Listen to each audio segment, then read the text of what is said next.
Sejam todos muito bem-vindos à Central das Escrituras. Meu nome é Carlos Lucci e é um prazer enorme estar aqui de volta com vocês, principalmente falando de um assunto que é apaixonante, que é a Sociedade de Socorro e seus símbolos. Mas antes de entrarmos na aula, vamos relembrar o que eu sempre falo, que já está virando um mantra, né? Se você não for inscrito, se inscreva no canal, aperte as notificações, compartilhe os vídeos. Gostou? Deixa um like. Não gostou? Também pode deixar um dislike, não tem problema. E faça seus comentários. Eu adoro ler o que vocês escrevem, eu aprendo muito e também vou direcionando as aulas de acordo com o que vocês vão comentando. E como vocês viram pelo título, hoje nós vamos falar sobre a Sociedade de Socorro. Mas, espera aí, Lucci. A Sociedade de Socorro não é uma organização? A Sociedade de Socorro é um símbolo?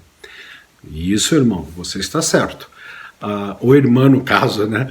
A Sociedade de Socorro é uma organização da igreja, é uma das mais importantes que nós temos, né? Mas ela tem símbolos. E é muito interessante você notar como alguns símbolos foram deixados de lado e outros foram incorporados, né, no emblema, né, da Sociedade de Socorro ou na Sociedade de Socorro como um todo.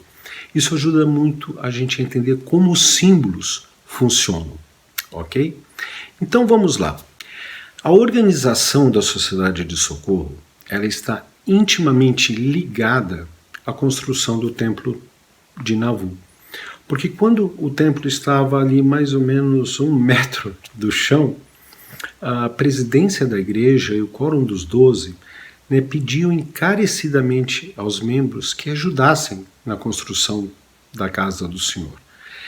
E como é um trabalho de construção, quem era que estava envolvido nesse trabalho? Apenas os homens. Uma ou outra irmã podia levar água, ou comida, ou uma peça de roupa para um pai, para um irmão, para o filho, mas como um todo, as mulheres na igreja não estavam envolvidas na construção do Templo de Nauvoo. Até que duas amigas, a irmã Sarah Kimball e a irmã Margaret Cook, tiveram uma ideia genial. A irmã Cook era costureira. E ela falou, olha, se eu tivesse os meios, os materiais, eu ficaria muito feliz em fazer as roupas para os trabalhadores do templo. A irmã Kimball falou, olha, eu tenho os meios, então vamos juntar nós duas. Então as duas se juntaram para confeccionar as roupas, a princípio as roupas dos trabalhadores da casa do Senhor. E elas pensaram, olha, se nós estamos com essa ideia, talvez tenha outras irmãs que queiram participar conosco. E elas foram falando com as vizinhas e o grupo se tornou em 12 mulheres. E naquela época nos Estados Unidos, irmãos, era muito interessante. Eles criavam sociedades para tudo. Tinha sociedades de temperança que combatiam o alcoolismo e o tabagismo. Tinham sociedades missionárias para levar o evangelho aos índios, tinha sociedades para órfãos, para viúvas, para crianças. O que você imaginar era criada essas sociedades. Então essas 12 irmãs tiveram uma ideia magnífica, vamos criar uma sociedade aqui em Nauvoo. E pediram para uma das integrantes, a irmã Eliza R. Snow, e redigisse uma constituição, um estatuto com as regras dessa nova sociedade. Pediram para a irmã Eliza R. Snow, que escrevia muito bem, era uma grande poetisa, inclusive o hino Ó Meu Pai, que hoje nós cantamos na igreja, é de autoria dela. Ela escreveu essa constituição, né, e comunicou às irmãs e levou até o profeta Joseph Smith para que ele desse uma olhada, né? Porque essa sociedade que elas estavam querendo criar não iria fazer parte da igreja, né? Elas nem estavam pensando nisso. Mas daí o profeta leu e disse algo bem interessante. O profeta disse que eram os melhores estatutos que já tinha visto, mas, então disse, não é isso que vocês precisam. Diga às irmãs que sua oferta foi aceita pelo Senhor e que Ele tem para elas algo melhor do que uma constituição escrita. Convido-as a reunirem-se comigo e alguns irmãos na tarde da próxima quinta-feira e organizarei as mulheres sob o sacerdócio, segundo o padrão do sacerdócio. Então, no dia 17 de março de 1842, já não eram mais 12, mas 20 mulheres, se reuniram com o profeta e 2 membros do Quórum dos 12, o Elder Taylor, John Taylor, e o Elder William Richards. E daí foi organizada a Sociedade de Socorro Feminina de Nauvoo. Né? Esse era o nome oficial. E as irmãs ali presentes escolheram, entre elas, a presidente. E quem foi a presidente? Foi a esposa do profeta Joseph Smith, Emma Smith. E o profeta falou para Emma, olha, você é a presidente, a organização está organizada de acordo com o sacerdócio, então você tem que ter 2 conselheiras. Então ela chamou a irmã Sarah M. Cleveland como primeira conselheira e a irmã Elizabeth Ann Whitney como segunda conselheira. Essa então foi a primeira presidência geral da Sociedade de Socorro, né? Infelizmente, a Sociedade de Socorro Feminina de Nauvoo não durou muito tempo. Por quê? A perseguição à igreja era tão grande nessa época que o próprio profeta foi martirizado em Carthage, né? E como se isso não bastasse, inimigos da igreja começaram a incendiar algumas casas mais distantes da cidade, algumas fazendas também foram incendiadas, membros eram espancados, né? E como se isso não bastasse dentro da própria igreja e da própria Sociedade de Socorro, infelizmente, havia dissensões, né? Quem deveria liderar a igreja? Alguns achavam que era Brigham Young, outros achavam que era Sidney Rigdon, outros achavam que era o filho do profeta, e aparecia outras pessoas, eu tenho uma carta do profeta que me coloca como sucessor. Então esse foi um período muito, muito difícil para a igreja. E além de tudo, irmãos, o templo precisava ser terminado. Você imagina a bagunça que era. A bagunça é uma palavra errada. O desafio intenso que a igreja estava enfrentando. Então o que aconteceu? As reuniões da Sociedade de Socorro foram descontinuadas, né? As irmãs continuavam ajudando, mas não havia mais reunião da Sociedade de Socorro. Até que essa situação chegou em um ponto que os santos dos últimos dias tiveram que abandonar Nauvoo, a cidade que nós, no caso, né, construímos, e andar 1.600 quilômetros até o Vale do Lago Salgado para ver se eles conseguiam um pouco de paz, né? Para variar, esse êxodo aconteceu quando? No inverno. Eu acho que nós temos uma quedinha por inverno, porque quando nós fomos expulsos de Missouri, foi inverno.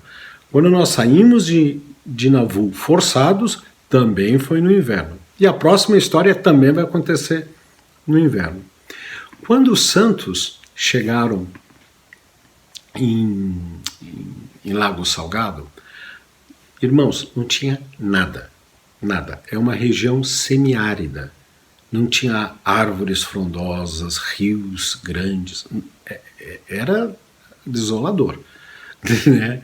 E eles tiveram que começar do zero, né? A plantar, a construir casas. Depois de meses que eles estavam lá, ainda tinham famílias morando nos carroções que haviam trazido essas mesmas famílias para o Lago Salgado, para você ter uma ideia da situação em que eles estavam vivendo. E chegou o quê? O inverno. E o estoque de comida que eles tinham era muito pouco. Eles corriam o risco de um grande número de pessoas morrerem de fome. Até que eles aprenderam não, os índios ensinaram os santos dos últimos dias a respeito de uma planta, que é o lírio de sego, né, essa florzinha que vocês estão vendo. Não se come a flor, mas a raiz dela é um tubérculo, é como se fosse uma batata, uma espécie de gengibre, por exemplo, só que é comestível. E os índios falaram, vocês podem comer essa planta, né, como se fosse batata. E foi essa planta que salvou a vida de milhares de santos dos últimos dias no Vale do Lago Salgado, porque ela é nativa daquela região. Então a Sociedade de Socorro, quando foi reorganizada em Utah, ela adotou essa planta, essa flor, na verdade, como símbolo da própria organização da Sociedade de Socorro. E mais tarde o estado de Utah adotou essa flor, em 1911, como flor símbolo do estado. E ela tem um simbolismo bem profundo, porque ela nos ensina a ter resiliência e fé nos momentos difíceis da vida. Ela também nos ensina a sermos humildes em receber ajuda, em receber instruções, como os santos receberam dos índios Shoshone. Ela também mostra a graça de Deus que muito tempo antes cuidou para que essas plantas fossem nativas do lugar onde os santos dos últimos dias ficariam. E como ela é da família do lírio, e ela é branquinha, ela sempre significa pureza e castidade. Então todos esses elementos formaram um conjunto digno de representar a Sociedade de Socorro. E por muitos anos, né, mais de 100 anos, né, essa era a flor que se usava para representar a Sociedade de Socorro. Ela não tinha o emblema que tem hoje, então nas revistas, em todos os lugares, aparecia esse lírio de sego, como é chamado em português.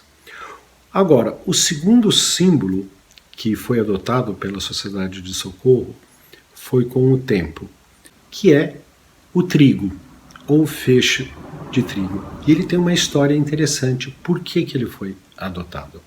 Lógico, em primeiro lugar, trigo, nós fazemos o pão nos lembra o pão da vida, que é o Salvador Jesus Cristo. Então, em qualquer religião cristã, você mostra o trigo, é uma representação de Jesus Cristo. Mas tem uma explicação mais histórica, mais natural para esse símbolo. Em 1876, um ano antes de sua morte, o presidente Brigham Young aconselhou as irmãs da igreja, principalmente as irmãs da Sociedade do Socorro, a estocarem e a economizarem grãos, né? E a Sociedade de Socorro levou isso muito a sério. E ela começou a investir em trigo. Quando eu falo investir, é investir mesmo, né? Ela comprava trigo, ou cuidava de propriedades que produzia trigo. E esse trigo, né, que a Sociedade de Socorro produziu foi uma grande bênção para muitas e muitas pessoas, principalmente os imigrantes que chegavam de países estrangeiros para Utah, né? Porque eles serviam como alimento, né, para fazer farinha, fazer pão, ou fazer bolo ou qualquer outra coisa, mas também serviam para que os fazendeiros começassem a sua plantação de trigo, por exemplo. Ou aqueles fazendeiros que tiveram sua colheita perdida por qualquer motivo, ou praga natural, coisa assim, né, pudessem ser ajudados a se reerguerem. Mas não só dentro da igreja, a Sociedade de Socorro, naquela época, ajudava. Só para vocês terem uma ideia, em 1906, em São Francisco, a cidade que hoje é super famosa, ela sofreu um grande terremoto. Ela foi praticamente toda devastada. E a Sociedade de Socorro, não a igreja, a Sociedade de Socorro, lógico, através da igreja, mas foi a Sociedade de Socorro que produziu e que enviou toneladas de trigo para ajudar as pessoas em São Francisco. Um ano mais tarde, a Sociedade de Socorro enviou também uma quantidade absurda de trigo para a China, porque eles estavam passando muita fome. E durante a Primeira Guerra Mundial, que é de 14 a 18, o governo dos Estados Unidos contou e comprou trigo da Sociedade de Socorro, né, para os esforços de guerra que o país estava travando. Então, essa imagem do trigo ficou muito alicerçada na mente das pessoas e principalmente das irmãs da Sociedade do Socorro. Então, o trigo passou a ser um dos símbolos da Sociedade de Socorro, figura 7. Só que o símbolo do trigo e o símbolo do lírio de sego continuaram juntos.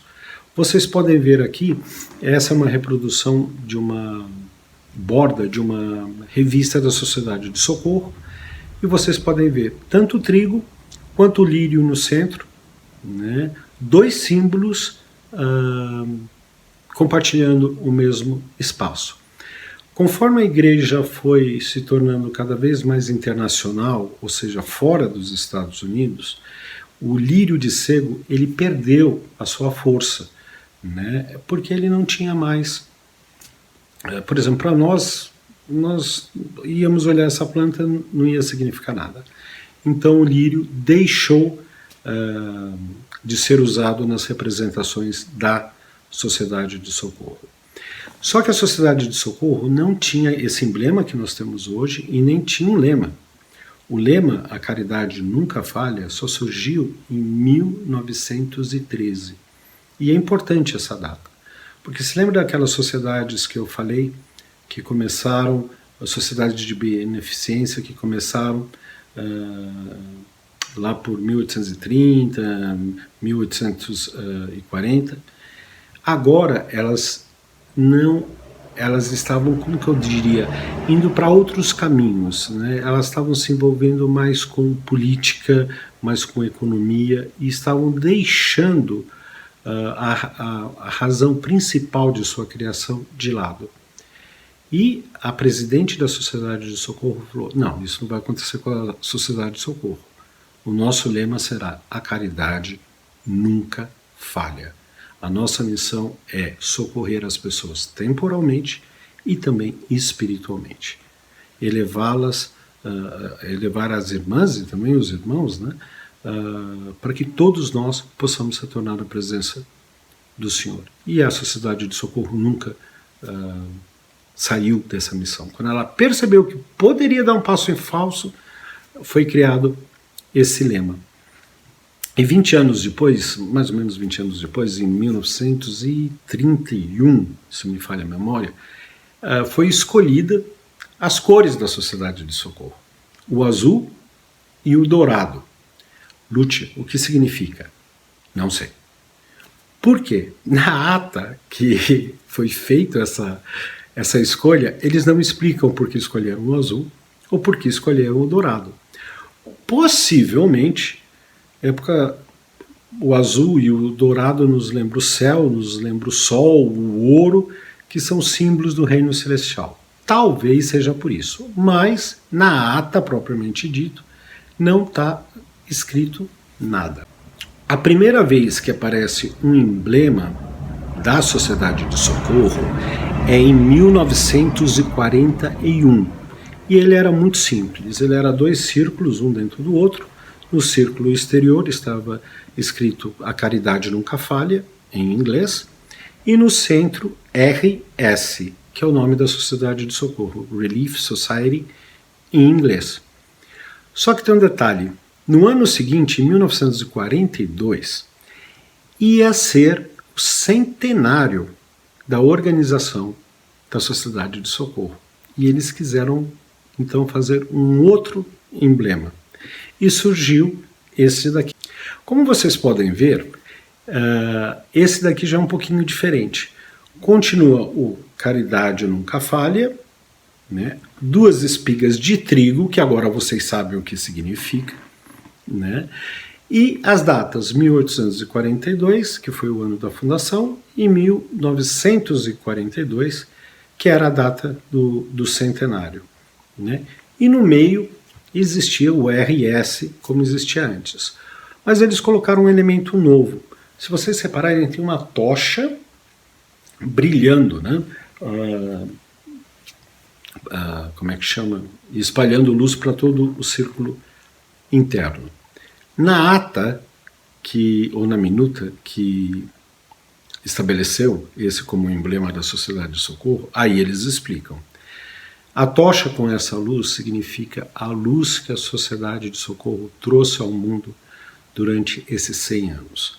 A luz temporal, no sentido de ajudar as pessoas que tinham necessidade temporais, né? E a luz espiritual, né? De ajudar as pessoas que também precisavam do Evangelho em si ou de alguma assistência mais emocional, mais ligada ao plano espiritual do que ao temporal. Então, esse foi o jeito que ficou o emblema da Sociedade de Socorro. Mas, pensando um pouquinho mais sobre a tocha e a luz que ela emite, eu me lembrei, na verdade eu li, né, e depois me veio à mente, o que o profeta Joseph Smith disse à Sociedade de Socorro logo após a sua organização, acho que 6 semanas depois. Ele disse o seguinte: esta sociedade receberá instruções por meio da ordem que Deus estabeleceu, por intermédio das pessoas que foram designadas para liderar. E agora passo a chave a vocês, em nome de Deus. E esta sociedade se regozijará e conhecimento e inteligência fluirão daqui por diante. Este é o início de dias melhores para essa sociedade. Então eu acredito que a tocha, além de significar a luz que a Sociedade de Socorro trouxe ao mundo, ela também significa a luz, a verdade, o conhecimento e a inteligência que todas as irmãs da igreja têm o direito de receber do Senhor se forem fiéis. Isso é um lembrete constante, né, para sempre nos aproximarmos da fonte de luz, que é Jesus Cristo. E por fim, este é o emblema atual da Sociedade de Socorro. Ficou Sociedade de Socorro em cima, em um campo azul, as 2 cabeças de trigo, o lema, a caridade nunca falha, a tocha iluminando um círculo interior e no círculo mais interno, SS, que significa Sociedade de Socorro. Ok? Eu espero que essa aula tenha sido proveitosa, principalmente para as irmãs. Vocês podem me contar nos comentários qual símbolo vocês não sabiam. Eu sei que do lírio acho que ninguém vai saber, mas eu não sei se foi explicado isso na aula, nas aulas da Sociedade de Socorro. Irmãs, se foi, por favor, me desculpa a repetição, mas nós, homens, com certeza não sabíamos, então nós aprendemos. Irmãos e irmãs, tenham uma ótima semana, um grande abraço a todos vocês e nos vemos quinta-feira que vem. Até lá!